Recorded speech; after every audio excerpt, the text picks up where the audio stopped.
Boa noite a todas e todas que estão acompanhando essa série da Academia Paulista de Direito, da cadeira Santiago Dantas, que é uma reflexão sobre a independência do Brasil, preparando uma celebração crítica em 2022, né?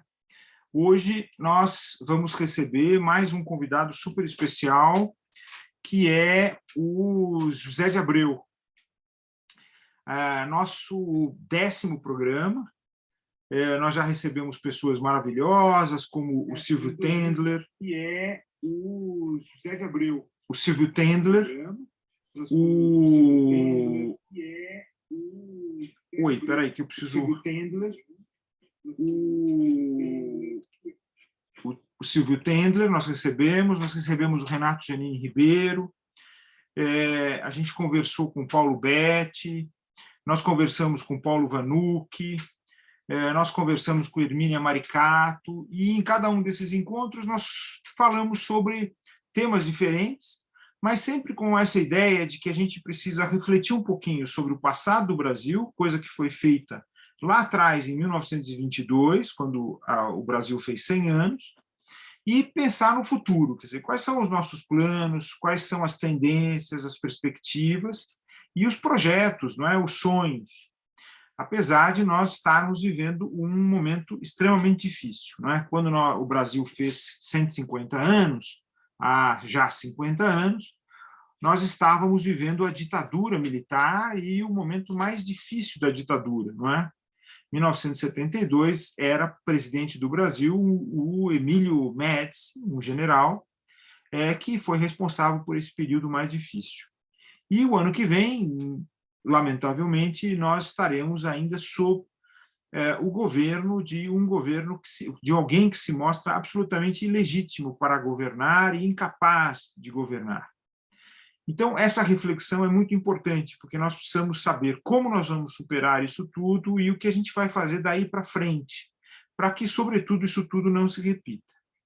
Então, eu quero dar, em primeiro lugar, minhas boas-vindas à Academia Paulista de Direito ao Zé de Abreu. Você precisa ligar seu microfone.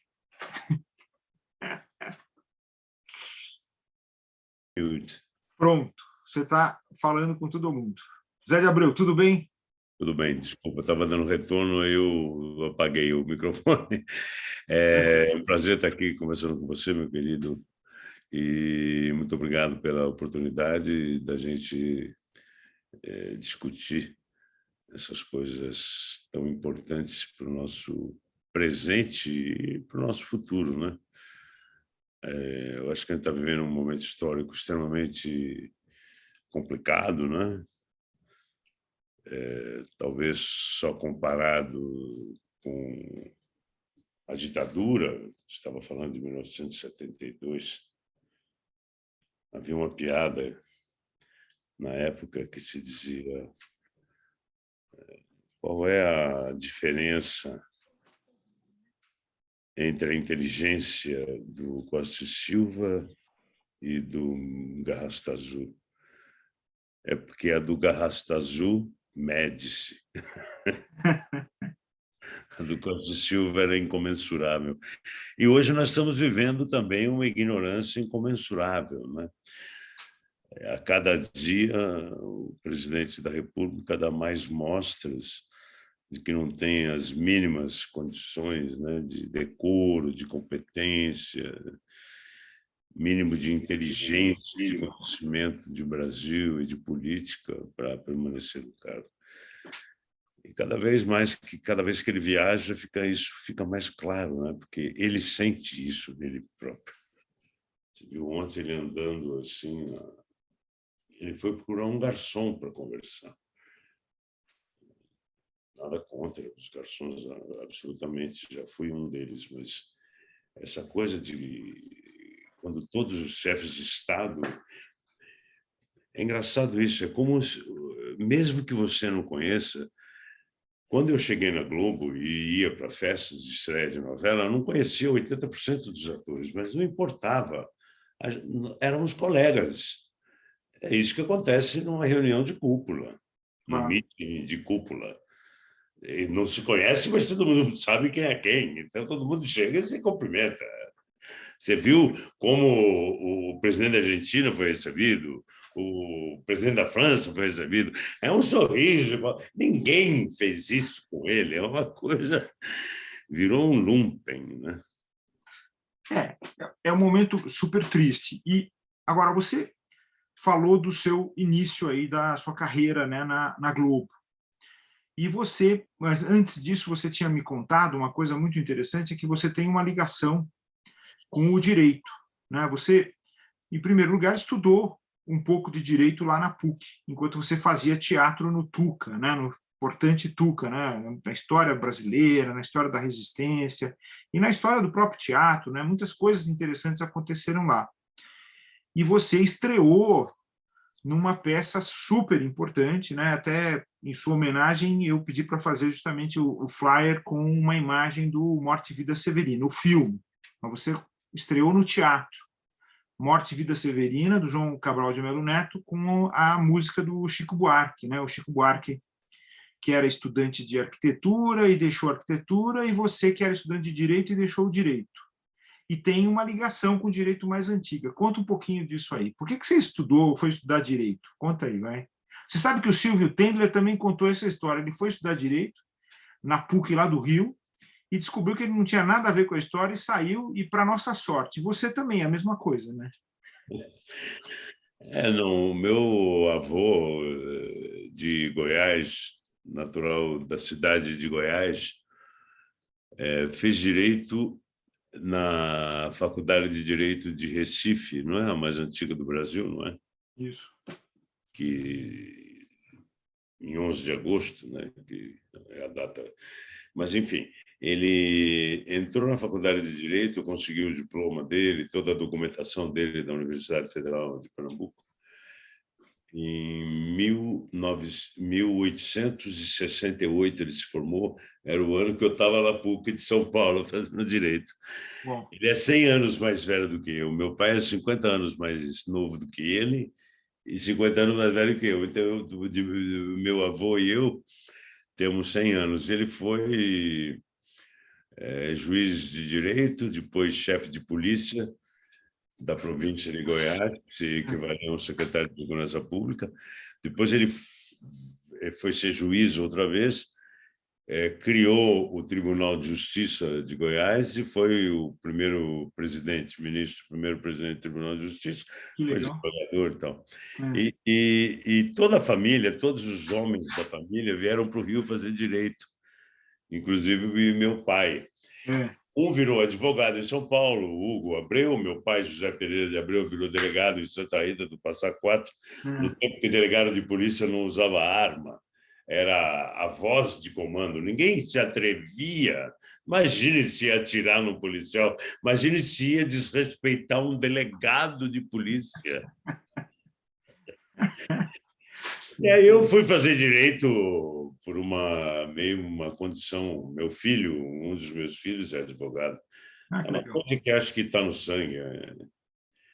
Mas eu fiz até o terceiro ano, fui preso no Congresso da UNE e depois não voltei mais. O Zé Dirceu voltou, né, depois do exílio, porque a lei de anistia dava direito de você voltar para a faculdade no ano que você foi preso, mesmo que já tivesse passado, não havia aquela... jubilamento, chamava? Jubilação, me lembro. Isso mesmo. Ser jubilado. Mas aí não, aí eu já... Na realidade, eu estreiei mesmo com a peça OEA, que foi depois de Morte e Vida. Eu fiz Morte e Vida em algumas apresentações que remontavam. Mas eu tive o privilégio de cantar com Elis Regina. Nossa, A Elis Regina tinha voltado da Europa, ela passou um tempinho na Europa, e quando voltou, a Bandeirantes contratou a Elis Regina para fazer um... Como é que chamava? Sei que lá do Brasil, Memórias do Brasil, alguma coisa assim. Era uma série de programas, um por semana, a Elis Regina em alguns estados do Brasil. E quando ela foi para Pernambuco, pegaram, obviamente, João Cabral de Melo Neto e o Alto de Natal pernambucano, Morte e Vida Severina. E fomos cantar com ela. Ela cantava o Funeral do Lavrador E a gente fazia o coro atrás com aquela roupa, que era uma roupa de branca, de meio sem forma. E ela cantava: essa cova em que estás com pomos medidos é a conta menor que tiraste em vida. E nós lá atrás: é a conta menor. E ela, imagina, passamos o dia no Teatro da Bandeirantes para ensaiar com ela. Ela era um dínamo, né? Eu ensaiava, fui das 10 da manhã às 7 da noite, depois um descanso, e entrava ao vivo, né? Foi um prazer imenso. E o Tuca era de AP, da Ação Popular, Sei. era uma entidade de esquerda cristã, católica, né? Que era meio inspirada na Action Populaire francesa, de Jacques Maritain, Teilhard de Chardin. Ah, tá. E no Brasil foi uma compilação da JEC, Juventude Estudantil Católica, JOC, Juventude Operária Católica, e JUC, Juventude Universitária Católica, que eram entidades ligadas a uma igreja progressista, né, daqueles papas mais Mater et Magistra, aquelas encíclicas. A doutrina social da igreja, né? Social da igreja. E a AP, quando eu entrei na faculdade, a AP já dominava o movimento estudantil. Em segundo vinha a dissidência paulista com Zé Dirceu e a dissidência carioca com Vladimir Palmeira. Mas a UNE era de AP há anos, né? Desde o Serra. O Serra era um dos fundadores de AP. Junto com aquele ministro das comunicações do Fernando Henrique, o Trator, lembra o Mota? Ah, sim, claro. Uau. Que era o Trator do Fernando Henrique, do PSDB, isso. era um fundador de AP também. Ah. E a AP tinha relações internacionais e tal. E eu tinha o pé em duas canoas, porque o Tuca era de AP e o centro acadêmico era da ADI, da Dissidência Paulista do Partidão, que era do Zé Dirceu. E eu era do centro acadêmico e era do Tuca, então eu ficava zanzando entre as duas correntes, né? O pé nas duas barcas. Quando eu tive que me definir, eu fui para a ADI. Foi no Congresso da UNE e tal, né? Que eu fui um dos organizadores e fui preso em Ibiúna, 1968. Que foi um evento super importante, né? Muito marcante, né? Pois é, foi muito marcante. Foi uma tentativa. Olha, o que a gente sabia é que havia uma autorização do governador de São Paulo que prometera à direção da UNE que, se a gente fizesse uma coisa rápida e pacífica, ele não se meteria. Não, a gente não sabe muito bem isso, porque isso era coisa do Partidão, da AP lá de cima, né? Pode saber. Roberto Freire, o psicólogo, era fundador da AP também. O pessoal tinha contatos.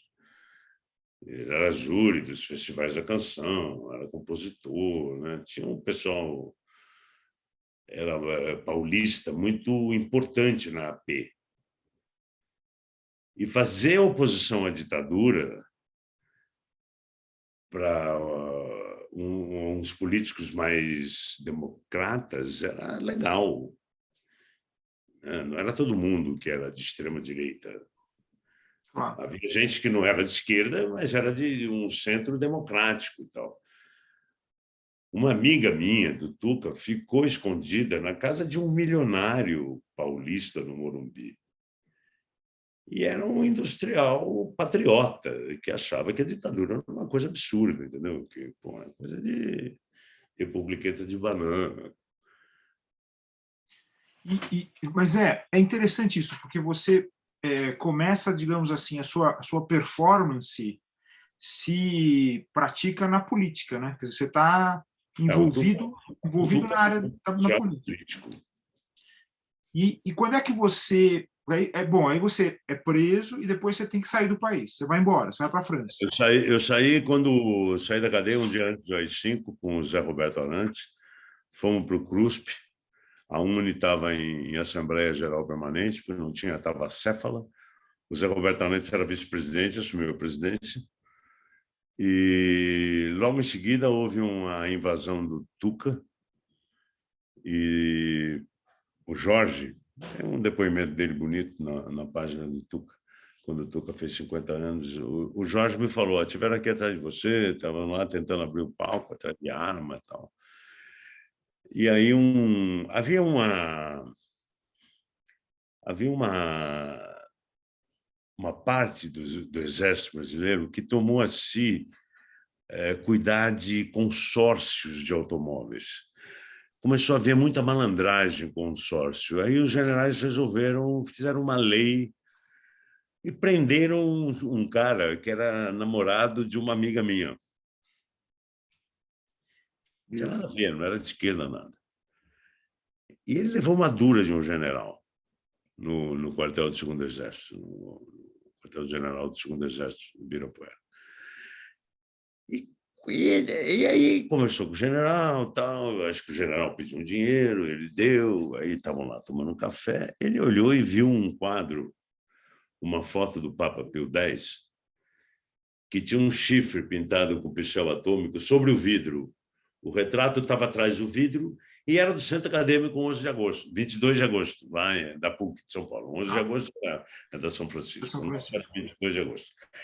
E aí ele falou, esse quadro, ele reconheceu o quadro da sala do Centro Acadêmico, entendeu? Porque ele namorava uma menina que era de esquerda e que ele tinha ido no Centro Acadêmico. Aí o cara falou, isso aí é os comunistas que não respeitam nem o Papa. Estou com uma lista aqui, ó, de ordem de prisão.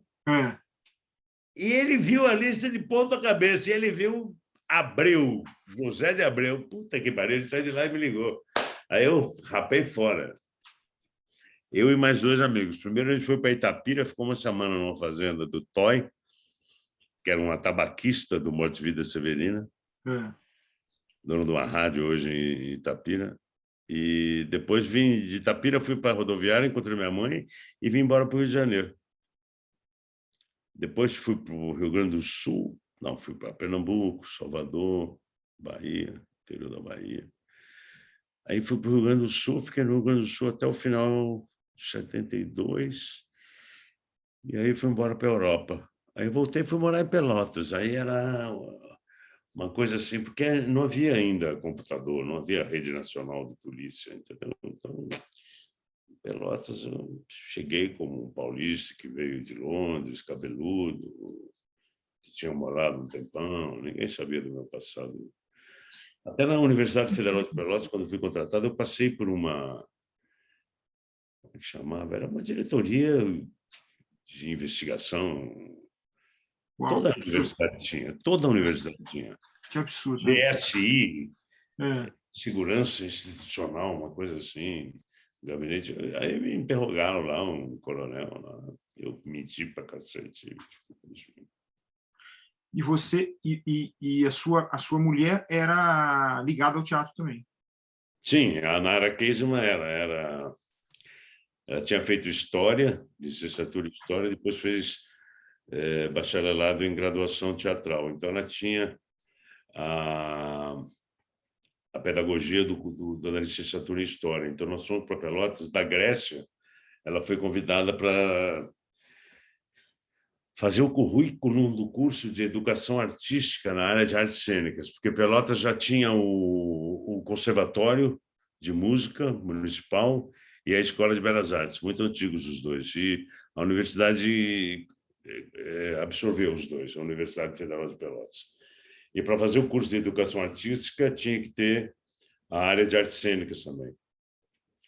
E aí a gente veio da Grécia para ela fazer, porque ela podia assinar as coisas para o MEC. E a gente ficou lá uns 7 anos, aí eu voltei a fazer teatro. Aí fomos para Porto Alegre, ficamos em Porto Alegre, ela ficou indo e voltando para Pelotas, eu saí da universidade porque comecei a produzir Rita Lee, Gilberto Gil, Toquinho, Vinícius, produzi muito teatro. E aí um dia me convidaram para fazer um filme baseado num conto do Jorge Luiz Borges, A Intrusa, do Informe de Brody, um diretor argentino, Carlos Hugo Christensen. Eu fiz, era o protagonista, música do Piazzolla, ganhamos todos os prêmios em Gramado. E lá em Gramado, o Roberto Talma estava namorando a Maria Zilda, protagonista feminina, e me convidou para ir para a Globo. Quando eu ganhei o prêmio de melhor ator, ele não tinha dúvida. Em 80 eu vim, nunca mais parei. Bom, aí você veio você foi para o Rio de Janeiro, para a Globo, então, e ficou aí. Fiquei aqui, fiquei um ano em São Paulo. A Nara foi fazer mestrado na ECA USP. Tá.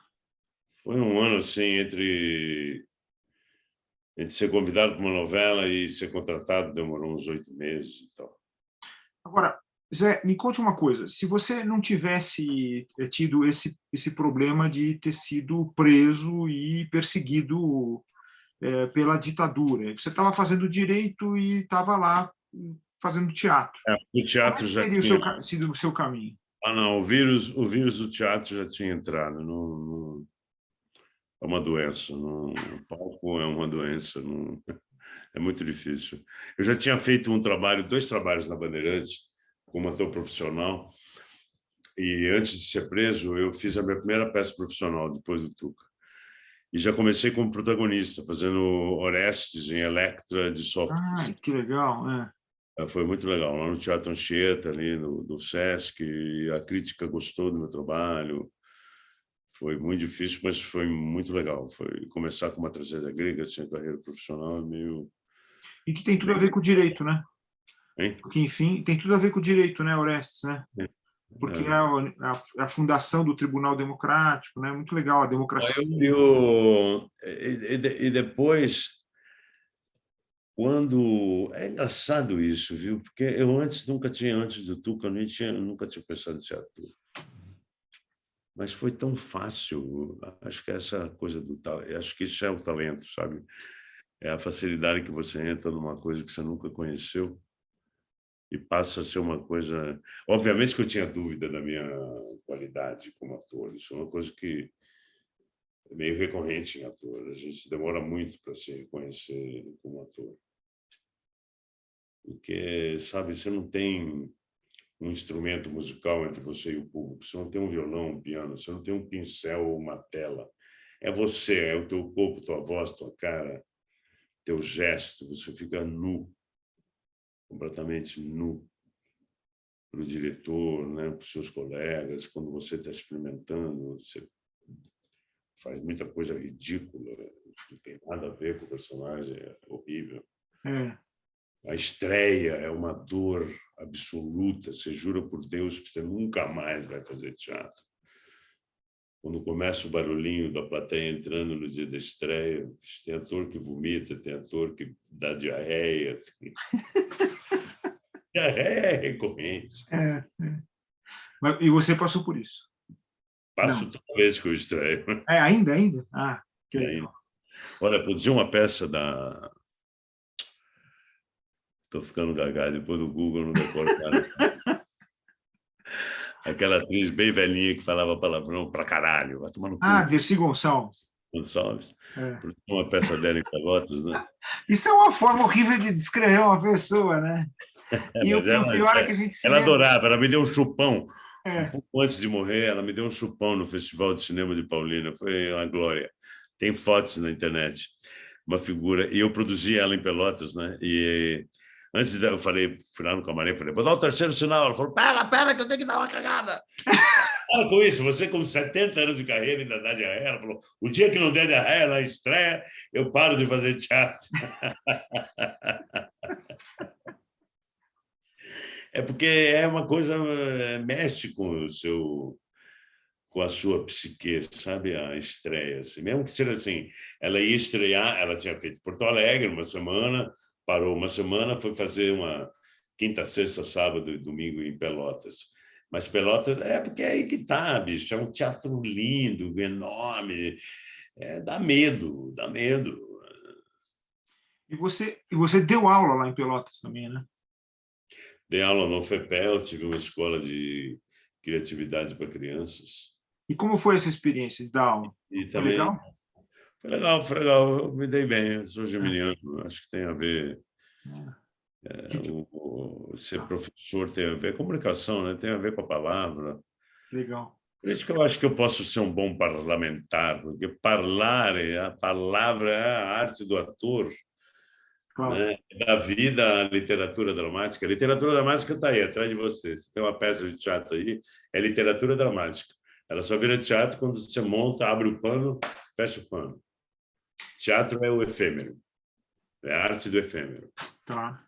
Só funciona como teatro naquele momento entre a abertura e o fechamento do pano. Depois ela volta para a prateleira e continua sendo literatura dramática. Mas aí você falou que você foi apanhado pelo teatro, quer dizer, que interpretar um negócio extraordinário. E falou também que você, toda vez que vai estrear, você treme, você, quer dizer, sempre é uma experiência sempre nova e sempre assim que dá um certo receio, né? Quer dizer, uma certa insegurança. Agora, o que é essa atração que você sente pelo teatro? Tem a ver com a sua conversa com o público, o modo como o público responde, ou tem a ver com o fato de você se expor através de outras figuras, né? Quer dizer, são as personagens. É tudo misturado, tem tudo isso que você falou, e tem uma coisa que o Rubens Correia dizia muito, que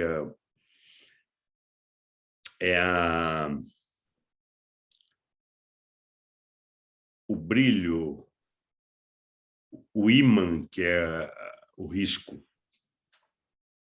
É um risco, o teatro é um risco, né? O Rubens Correia falava, você é um mocinho, você está a cavalo, e vem os bandidos atrás metendo bala em você, e você pula o abismo desfiladeiro do cavalo. Fecha o olho e tosse para o cavalo bater do outro lado, né? E teatro, mais ou menos, é isso. Você faz um espetáculo como O Beijo da Mulher-Aranha, que eu fiz, O Beijo no Asfalto, O Grande e Pequeno, com a Renata Sorra, que são viagens assim de interpretação absurdas, né? Você não dorme de noite. Realmente, até o bicho, o santo baixar, é um trabalho, se estuda muito. Tem um trabalho intelectual, e tem um trabalho emocional, e tal, e tem um trabalho espiritual. E realmente quando você sai de você e representa, o palco vira uma igreja, você vira santo. Por isso que uma tosse, um telefone te tira daquele barato, entendeu? Você está voando, de repente cai no chão, a realidade na tua cara, pá! No celular tocou. E você, por exemplo, o Paulo Betti, ele, na época em que começou, né, ele contou isso para a gente, ele teve que estudar, né, ele teve que passar por um curso, né, para poder, digamos assim, se inserir no meio do teatro, né? Mas você não fez um curso de teatro, você interpreta a partir da sua própria experiência, quer dizer, você não... Eu estudei muito por conta própria. O Tuca tinha muitas aulas, né? A gente tinha uma professora de expressão corporal naquela época, foi a que trouxe para o Brasil, Maria Esther Stockler. A gente tinha o Ferrara, o arquiteto cenógrafo, que dava aula para a gente de teatro. O Silnei Siqueira, o diretor, dava aula para a gente de teatro. O Roberto Freire dava aula para a gente de cultura nacional. O Frei Berto dava aula para a gente de realidade brasileira. Quer dizer, o Tuca era um lugar de estudos. O que eu não tive foi aula de interpretação, porque o OEA era uma peça não realista. Foi a primeira dance theater do Brasil, muito antes desse termo existir. A Maria Esther Stockler botou na cabeça do Silnei que dava para montar. A Maria Esther era a mulher do Zé Agripino de Paula, do Panamérica, aquele romance que criou. Sim. Foi uma loucura. E Maria Esther era muito louca também. Eram dois loucos geniais, Maria Esther e Zé Agripino. E eles fizeram a cabeça do Roberto Freire e do Silnei Siqueira e montamos uma peça onde não se falava, só cantava assim, o em a. O eram os velhos, os fechados, a vogal fechada, e o a eram os jovens revolucionários abertos. Música do Chico Buarque de Holanda. Passeatas na rua, briga na Amazônia, tal. E foi uma loucura, ninguém entendeu porra nenhuma. Décio de Almeida Prado disse que ia mandar a crítica de dança. A crítica de dança falou que não era dança. Mas Sábato Magal, de sempre up to date, É. Achou que tinha alguma coisa interessante por trás. Ah, que legal. Escute, mas você viveu essa experiência do teatro numa época assim maravilhosa do teatro brasileiro, né? Porque havia muita gente interessante, mas também havia muito espaço, digamos assim, para a interpretação. Eu era jovenzinho, eu um pouco depois, claro, mas eu ia muito para teatro em São Paulo. Nossa, eu não pagava quase nada por ser Ideia estudante. de oficina e arena surgindo, né? E você viveu isso, assim, esse momento, né? Quer dizer, isso deve ter sido uma coisa assim Eu muito. estava falando com o Drummond a história da importância dos estudantes, né? No teatro, no cinema nacional, na música, na MPB. Os estudantes eram a nossa grande plateia, né? Eu era plateia quando era estudante, eu ia ver tudo do Oficina, do Arena. E às vezes ia no TBC também, Maria Della Costa, ver grandes clássicos do teatro e tal. Mas realmente havia uma arte revolucionária que sofria muita censura, mas não deixava de lutar. E a Oficina e o Arena eram representantes disso, assim como o Ipanema, aqui no Rio de Janeiro, que depois, quando vim para cá fazer uma novela, logo depois da Intrusa, eu fui fazer O Beijo da Mulher-Aranha com Rubens Correia e Wanda Albuquerque. Meu Deus do céu, isso é um privilégio. Isso é uma loucura. O melhor ator do Brasil, um dos maiores diretores do Brasil, o melhor grupo. Eu adorava o Teatro Ipanema. Tinha visto tudo, eu vinha em férias aqui para vê-los. E aí, estrear no Rio de Janeiro com Beijo da Mulher-Aranha, Rio e São Paulo, foi uma dádiva. Assim. Claro. E como é que você compara essa cena que você viveu e o momento atual do teatro? Olha, bichinho, eu te confesso que o teatro para mim começou a ficar muito distante, sabe? Em 2000, eu fiz um projeto imenso aqui no Rio de Janeiro, 90 anos de Nelson Rodrigues, montei A Mulher Sem Pecado, a primeira peça dele. Passei todos os filmes, fizemos leitura dramática de todas as peças, fiz pela primeira vez uma exposição da arte do irmão dele, que foi morto, Roberto Rodrigues, que era um pintor maravilhoso, uns nanquins que ele fazia lindos e tal. Foi um projeto maravilhoso, foi um sucesso incrível fazer o protagonista da Mulher Sem Pecado. Mulher Sem Pecado foi uma peça muito injustiçada, porque ela não fez sucesso e a segunda fez, que foi Vestido de Noiva, e ela ficou meio ao léu. Tanto que o Sábado Magaldi diz nos comentários das peças, no livro sobre Nelson, que a Mulher Sem Pecado ainda não era um Nelson perfeito. Quando ele viu a nossa montagem, ele foi falar conosco e disse: eu vou mudar.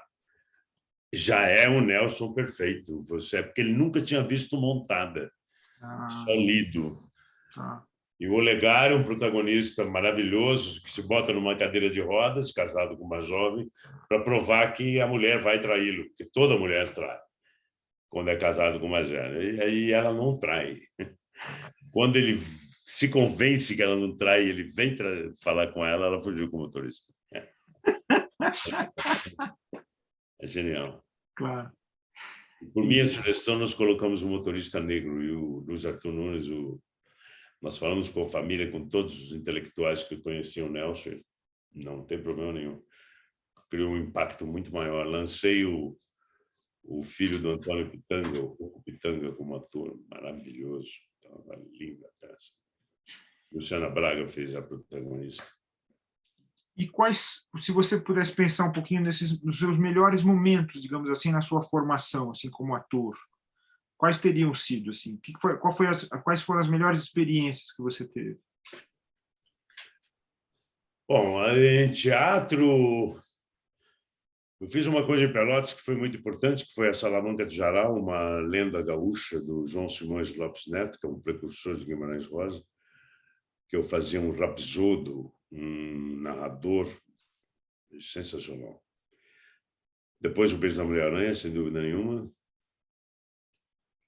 Grande e Pequeno, foi uma experiência muito boa com a Renata Sorrá. Celso Nunes, um grande diretor. E depois A Mulher Sem Pecado, em teatro. com o Luiz Arthur Nunes, que foi o mesmo que me dirigiu na Salamanca do Jarol, me dirige há 50 anos. E depois, em cinema, eu gosto muito do que eu fiz na Intrusa. Eu acho que ali eu consegui um negócio incrível. Foi o primeiro longa assim, que eu fiz.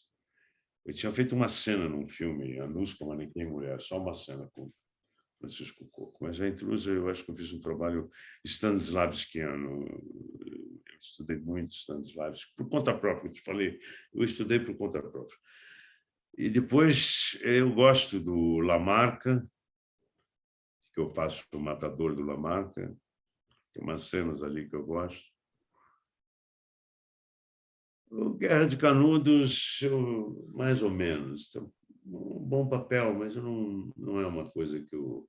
Eu gosto do meu trabalho em Guarani, no Guarani da Nova Benga. Mas tem um filmezinho, rapaz, aliás, que é muito interessante, que é Faca de Dois Gumes. Eu faço um policial, é do Murilo Salles, um conto. É um conto daquele contista que faz contos policiais aqui do Rio. Estou ficando gaga. Dá um Google e vai achar. Faca de Dois Gumes. E, obviamente, o último que eu fiz, que chama, antes que eu me esqueça, que eu faço um velhinho com Alzheimer, um juiz de direito que compra um puteiro em Copacabana, quando descobre que está com Alzheimer. Ele foi careta a vida inteira, entendeu? Aí ele compra um puteiro e transforma numa festa da terceira idade, bota o piano de cauda com um pianista clássico, é um barato. Ganhei um prêmio na China, outro na Índia. O da China é o maior festival de cinema do mundo, chama-se Golden Rooster and 100 Flowers, International Film Festival. Ganhei com o prêmio de audiência, que foi genial. Eu e a Juliette Binoche ganhamos o prêmio pela audiência. Uau, O prêmio do júri foi um ator de Bollywood, na Índia. Sim. E teve 160 menções em capa de jornal. Aqui no Brasil, eu tive uma linha no Anselmo Góes que eu liguei para o Anselmo. Não, é muito engraçado. Eu tava em Los Angeles, em Pasadena, na universidade que a minha filha faz Gaming and Entertainment Arts. Eu estava lá com o Afonso Beato, conhecendo a faculdade, diretor de fotografia, e o Beato me apresentou uma chinesa linda, falando: essa aqui é uma atriz chinesa, está fazendo direção aqui e tal, esse aqui é um ator brasileiro. Aliás, você ganhou um prêmio na China no ano passado, o que é mesmo? Eu falei: Golden Rooster. What? What's your name? What's your name? José de Abreu. José de... Oh my God! Oh my God! Oh my God! Oh my God! Oh, you were not Golden Rooster winner! Me abraçava assim, eu falei: assim que é de cacete. Ele falou: pô, é uma loucura, são 3.000 filmes do mundo inteiro, como é que você ganha da audiência, menor do júri? Minha filha, no Brasil ninguém dá a menor bola, ninguém sabe. Nem o Afonso Beato sabia que é um grande cinematógrafo. Que coisa. O nosso país é assim.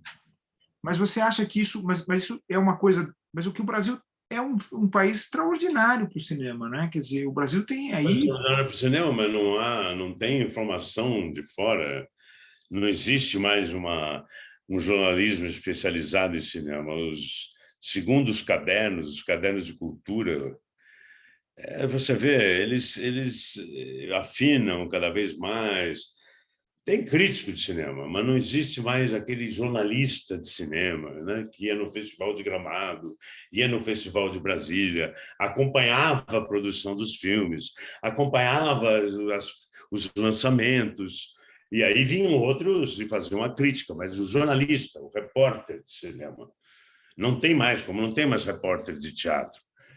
Quer dizer, antigamente você produzia uma peça, você ligava para a repórter, ela vinha no primeiro dia de ensaio, fazia uma materiazinha, uma foto-legenda. Começaram ontem a ensaiar, tal. Depois, os figurinos, teve prova de figurino. Uma vez chegamos a andar por Copacabana para divulgar a Anatol, uma peça que eu fazia com roupas lindas de época, tal, para ganhar uma capa do Globo de sábado, no segundo caderno, no Jornal do Brasil, né? Ou uma notinha na revista de domingo.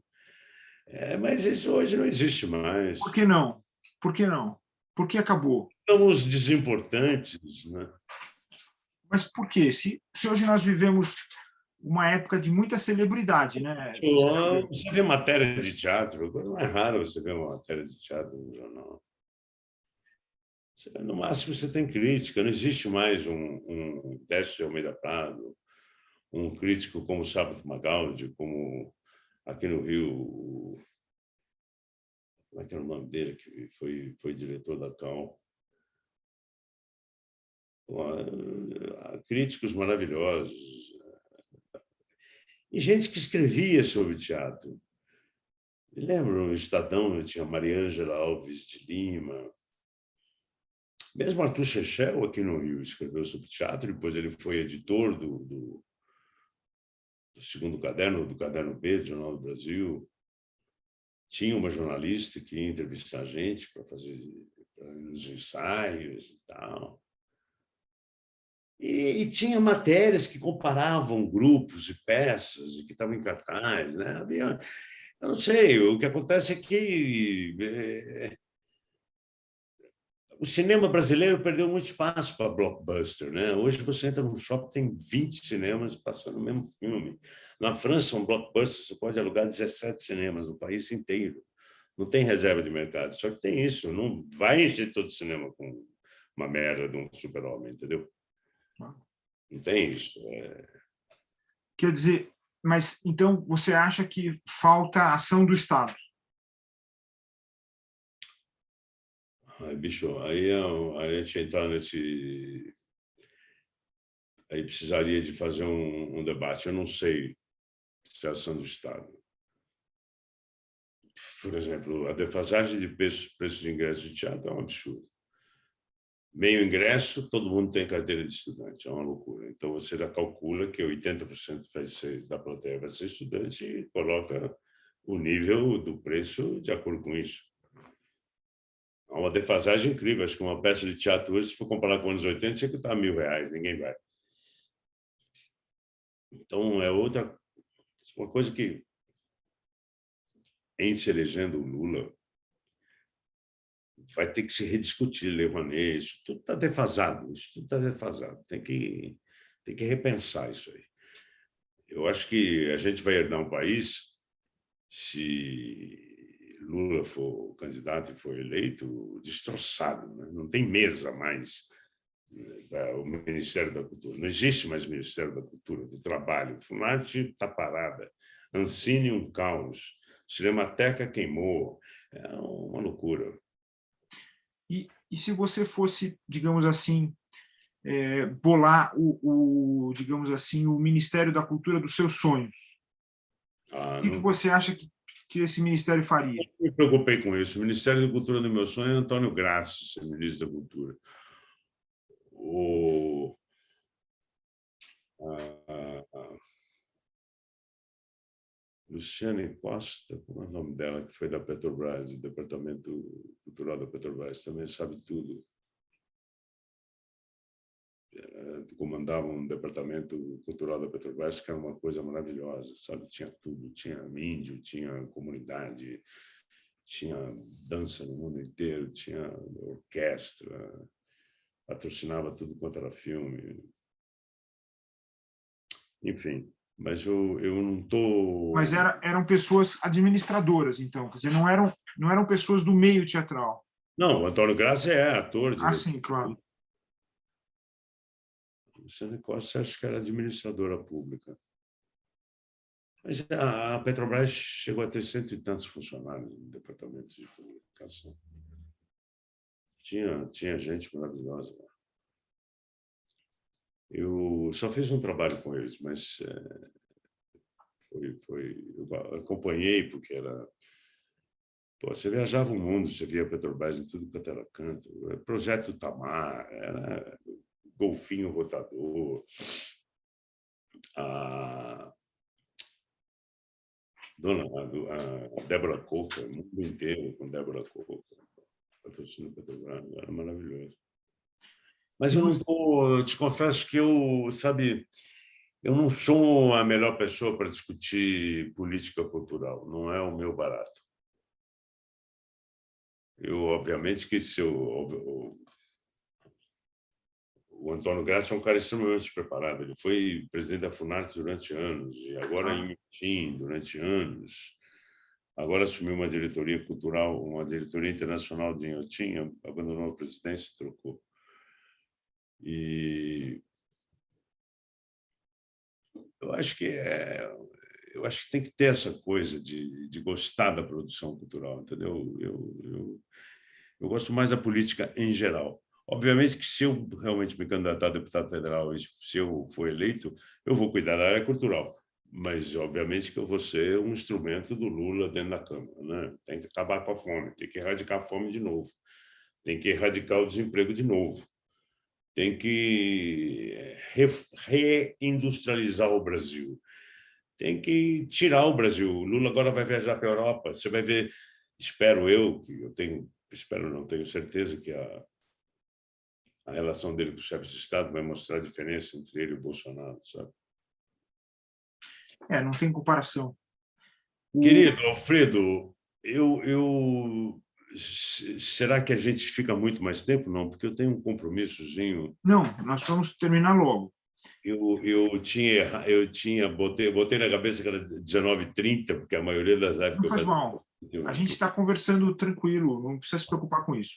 Eu queria saber um pouquinho de você, então, para a gente terminar, Zé.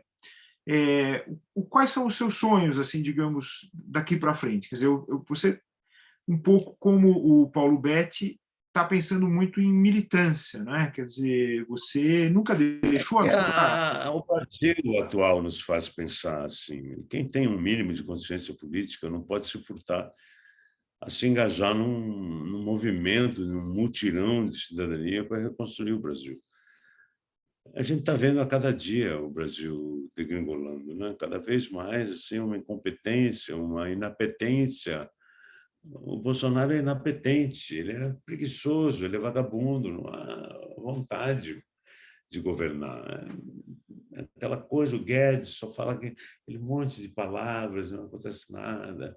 O Aras, esses generais, eu acho que eu costumo dizer que duas coisas boas que o Bolsonaro fez, meu querido, é trazer toda a Globo para a esquerda. Todos os meus colegas, atores, todos hoje são, se não de esquerda, de centro-esquerda, e desmistificar os militares brasileiros, né? Mostrar que o que a gente sabia da época da ditadura é verdade, são incompetentes. Você vê um Pazuello, o cara é formado no que ele menos sabe fazer, né? Claro. Bom, aquele ramo quer dizer, na verdade, é um governo que foi montado propositalmente para isso, né? Quer dizer, a política desse governo é não haver governo, né? A política desse Estado é não haver Estado e dar margem, digamos assim, para uma certa apropriação muito perigosa, né? De várias áreas, né? Do Estado, onde o Estado deveria haver. Hoje, por exemplo, desapareceu o Ministério da Cultura, virou uma secretaria que assim totalmente inexpressiva do turismo, né? Você não tem mais o Ministério do Trabalho, tudo está na mão de alguém que diz que o dólar não pode ficar baixo porque senão as empregadas domésticas vão viajar para a Disney. Quer dizer, enfim, é um governo altamente preconceituoso e nocivo, né? E sobretudo na área. Eu acho que o sonho, eu costumo dizer quando eu produzo, quando eu produzia teatro, que tinha que sonhar alto, porque a gente só realiza um pedacinho do sonho. Se você sonha baixo, o pedacinho que você realiza é muito pouco. E o Lula pegou isso, ele faz o prefácio do meu livro. Estou lançando 2 livros, minha autobiografia, que chama Abreografia, antes da intrusa e depois da intrusa. Então, antes da fama e depois da fama. Eu chegando na Globo e depois da Globo. Então, e o Lula fez o prefácio e ele pegou essa história de sonhar alto e tal. Hoje o meu sonho é muito rasante. Meu sonho hoje é o passado.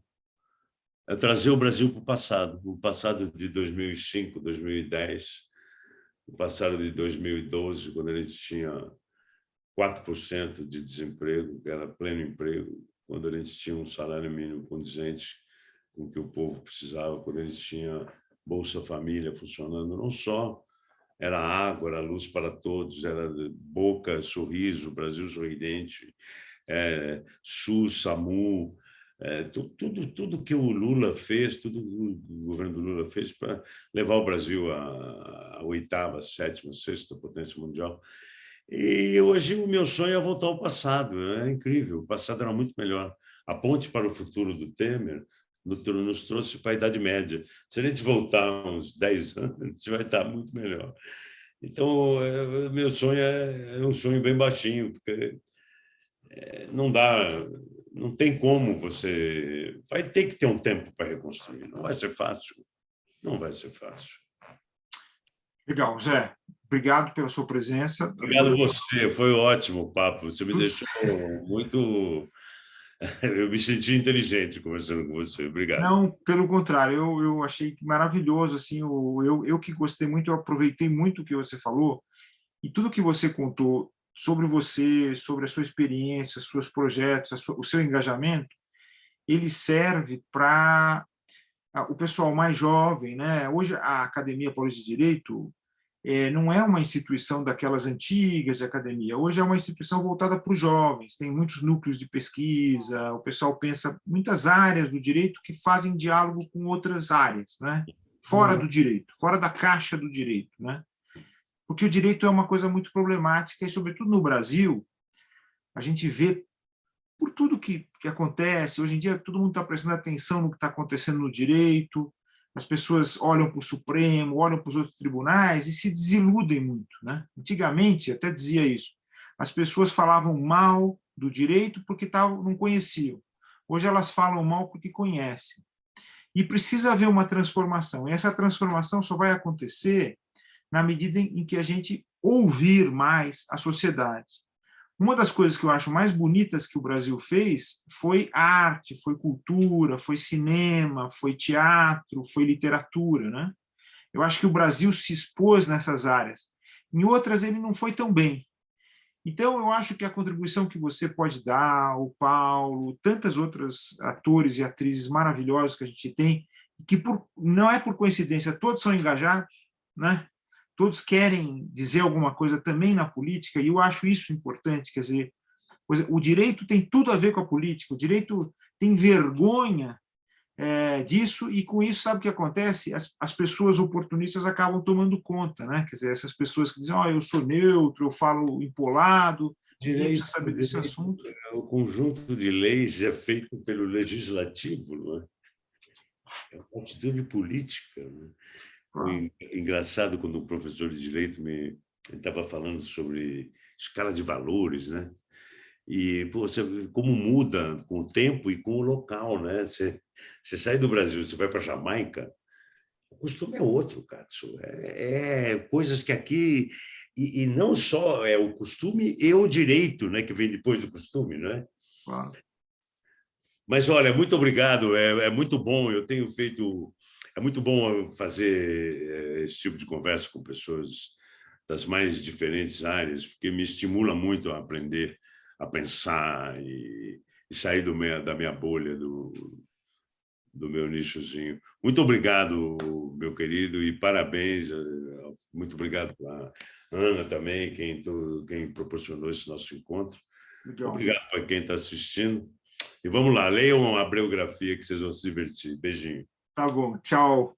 Obrigado pela sua presença. Obrigado a todas e todos. Vai ficar no YouTube para todo mundo assistir. E ainda a gente continua com a série na quarta-feira. Tchau, Zé. Obrigado. Tchau.